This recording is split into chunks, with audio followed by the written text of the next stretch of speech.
Subscribe now and press the bell icon. Never miss an update.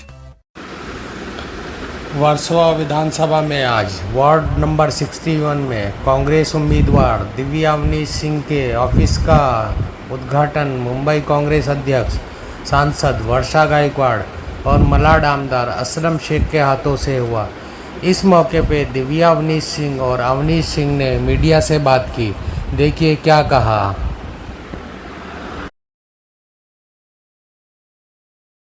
आज जनसभा में कार्यालय खोला गया, चुनाव प्रचार कार्यालय किया गया।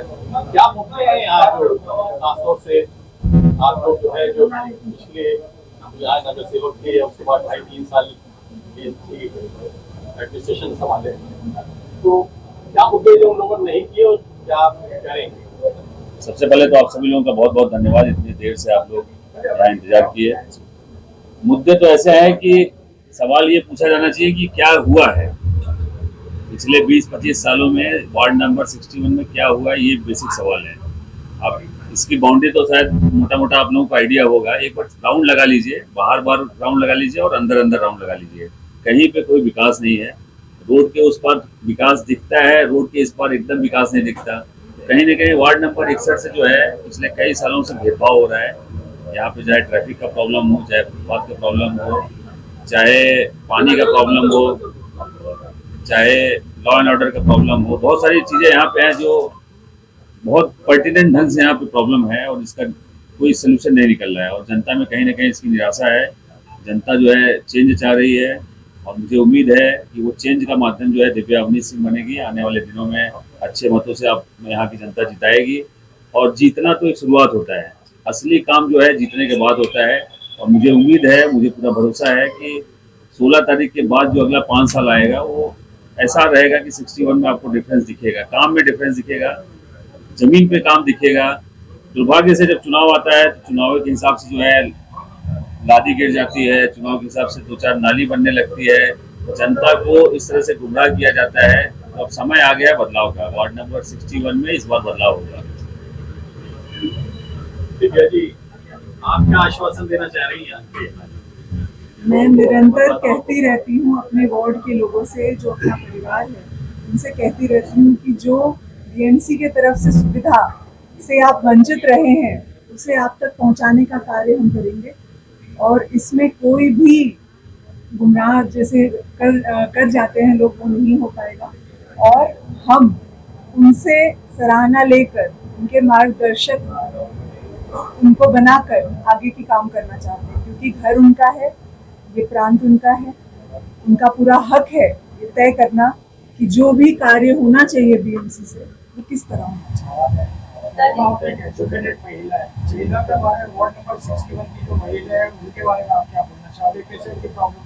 महिलाओं का जो बेरोजगारी पना है, मतलब जो उनको बेरोजगार रखा गया है, कहीं मैं नहीं देख पा रही हूँ कि उनके लिए तत्परता दिखाई दे रही है। जैसे कुछ सिलाई की मशीन हो या कुछ घर काम हो, ऐसा सुविधा उनको नहीं मिली है। ना उनके पास वो स्थान है जहाँ वो अपने आप को सुरक्षित महसूस करके एक रोजगारी का काम कर सके। तो उसमें हमें उन्हें पहले तो ट्रेनिंग देनी होगी, उन्हें पहले शिक्षा देनी होगी इससे रिलेटेड, और फिर हम उनसे आगे बढ़ने के लिए उनका वेरीफाइड न्यूज़ की तरफ से एक सवाल है कि वार्ड नंबर 61 में सबसे बहुत बड़े एरिया में सलम एरिया है, और सलम के जो लोग होते हैं उनकी सबसे बड़ी समस्या होती है कि जब वो सलम रीडेवलपमेंट में जाता है तो इस सारे में उनके डॉक्यूमेंट्स के कभी प्रॉब्लम हो जाते हैं, या फिर कभी वो बिल्डर्स जो होते हैं वो उनका पात्र नहीं करते, अपात्र कर देते हैं। अगर आप की आती है वार्ड नंबर 61 से, तो जो ये सलम वाले लोग हैं इनके लिए आप क्या एक लीगल एडवाइजरी और ऐसा क्या आप सुविधा? इसका जवाब मैं देता हूँ, ठीक है। एक जो है रूल ऑफ लॉ होता है, इस देश में कानून होता है, एक संविधान होता है, ऐसे हर चीज़ का एक कानून होता है। इन शॉर्ट ये बोलना है कि जो कानून बोलता है उसको, जो स्प्रिट एंड लॉ होता है ना, स्प्रिट, उसमें उसको इम्प्लीमेंट करना हमारा काम है। ये बहुत सारे मुद्दे हैं, ये बहुत ही जो पर्टिनेंट मुद्दा है, लेकिन उसमें जो लॉ है ना वो फॉलो होना चाहिए। लोगों का अधिकार मिलना चाहिए, अधिकार के साथ डेवलपमेंट भी होना चाहिए। तो हमारा यही है कि डेवलपमेंट में सहूलियत हो, लेकिन लोगों के अधिकार का ध्यान में रखते हुए। और बाकी जो चीज़ें आप बता रहे हैं वो एक डिपार्टमेंट तय करता है, लेकिन उसमें जो सहूलियत होती है, जो with in frame of law है, वो हम करेंगे। तो आपने अभी थोड़ी देर पहले आपके सवाल में कहा कि रोड के उस पार डेवलपमेंट दिखता है, रोड के इस पार डेवलपमेंट नहीं दिखता है, तो क्या वार्ड नंबर 61 से सौतेला बर्बाद हुआ इन 25 सालों में? देखिए क्या होता है, एक विजन की कमी है। एक नेता में एक विजन होना चाहिए, और वो विजन जो है सौभाग्य से एजुकेशन के साथ आता है। कहीं ना कहीं एजुकेशन का एक रोल होता है एक विजन में, और जो यहाँ पे पिछले 25 साल से 20 साल से नगर सेवक या नगर सेविका हैं, कहीं ना कहीं वो विजन लैक करते हैं। अभी आप उनसे डेवलपमेंट की बात करेंगे तो लादी की बात करते हैं, नाली की बात करते हैं। ये जो चीज़ें हैं, ये बेसिक चीज़ें हैं जिसके लिए कॉर्पोरेशन से फंड मिलता है, वो काम तो होना ही चाहिए। उस काम को भी नहीं हो रहा है। उसके अलावा जो विजनरी काम होता है वो कहीं दिख नहीं रहा है। जो एजुकेशन का फील्ड हो, चाहे हेल्थ का फील्ड हो, बहुत सारे ऐसे फील्ड हैं जहाँ पे कोई डेवलपमेंट नहीं हुआ है। ये बहुत ज़रूरी है कि एक एजुकेटेड जो है उसको एक मौका मिला, मौका दे जनता और अपना काम करवाए। डेवलपमेंट पे कुछ प्लान तो होगा आपके पास, क्या प्लान है? इसका एक विजन डॉक्यूमेंट है। इसका एक विजन डॉक्यूमेंट है जिसमें स्कूल का डेवलपमेंट होना चाहिए, हॉस्पिटल का डेवलपमेंट होना चाहिए। यहाँ प्लेग्राउंड की अवेलेबिलिटी नहीं है इस समय, जो फुल फ्लेज ग्राउंड जो बोलते हैं, ये सारी चीज़ें हैं जो कर सकते हैं। और कॉर्पोरेशन के कामों की भी लिमिट होती है ना। हम जो है पूरा दुनिया नहीं चेंज कर सकते, लेकिन जो लिमिटेड जो स्पेयर में एक कॉर्पोरेटर का काम होता है वो बेस्ट करेंगे।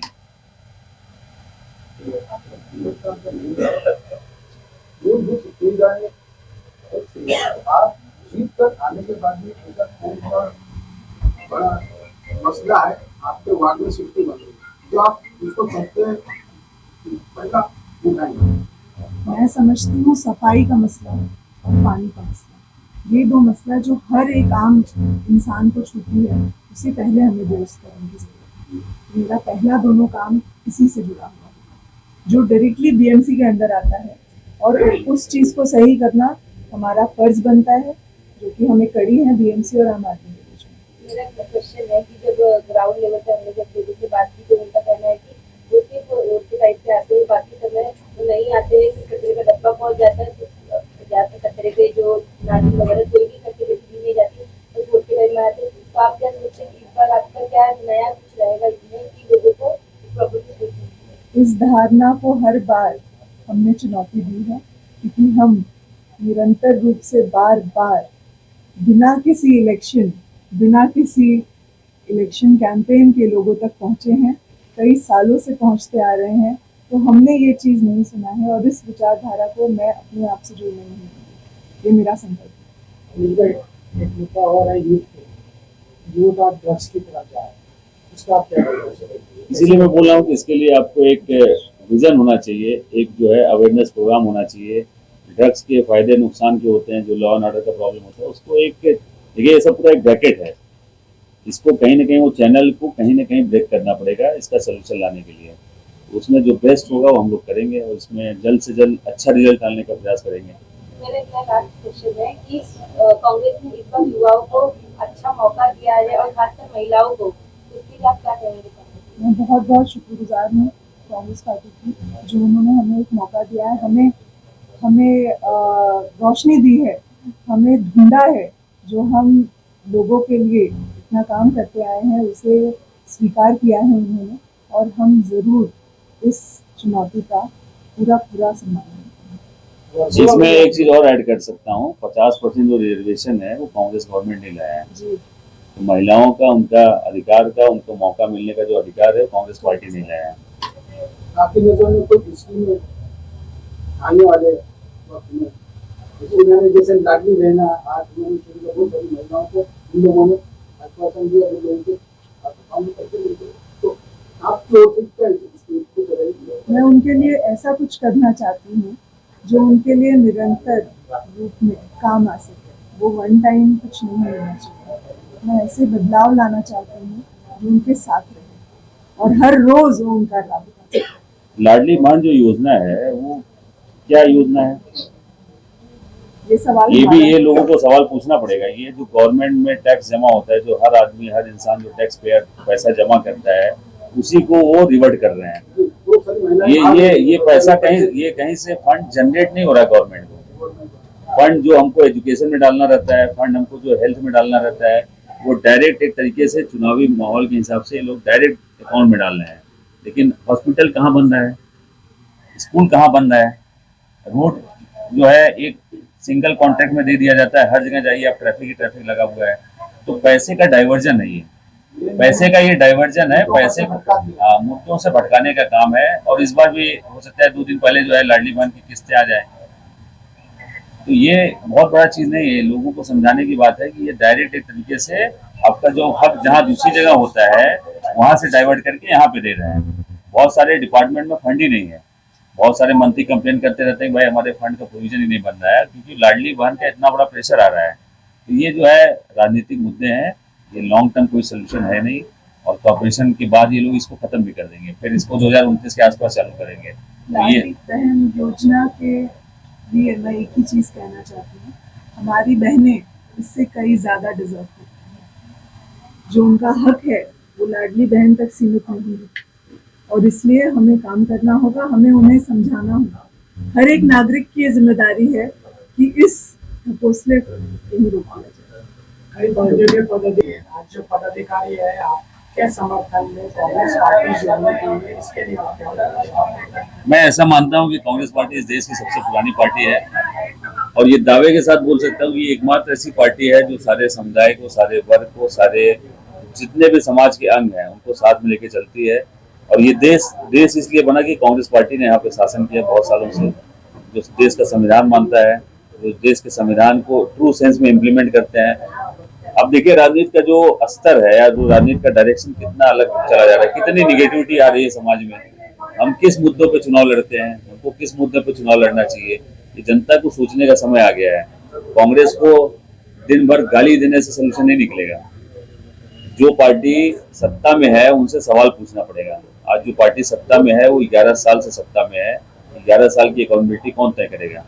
नोटबंदी से किसको फायदा हुआ ये कौन बताएगा? जीएसटी से किसको फायदा हुआ ये कौन बताएगा? बहुत सारी चीजें ऐसी है जिसका सवाल का कोई जवाब नहीं है और उनके पास भी नहीं है।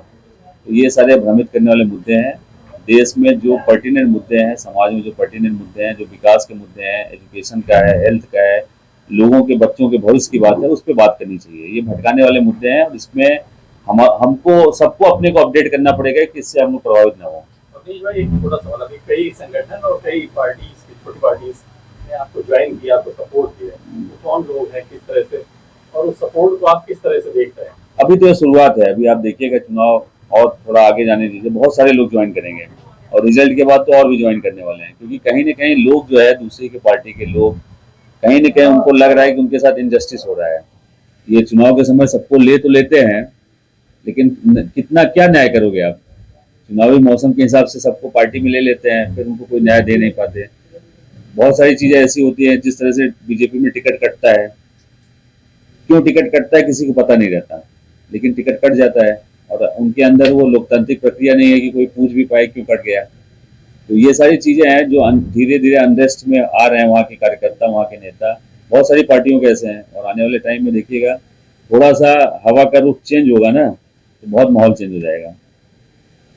तो लगभग जीत की तरफ बढ़ी रहे हो, जो आप पब्लिक की जो रिस्पॉन्स मिल रहा है, ताकि वर्सोवा विधानसभा में और वार्ड में आप कांग्रेस को ना। देखिए ऐसा है कि मैं स्पोर्ट्समैन रह चुका हूँ, 6 बॉल पे 36 रन भी चाहिए तब भी वैसे खेलना चाहिए गंभीरता से, और 6 बॉल पे 1 रन चाहिए तब भी खेलना चाहिए।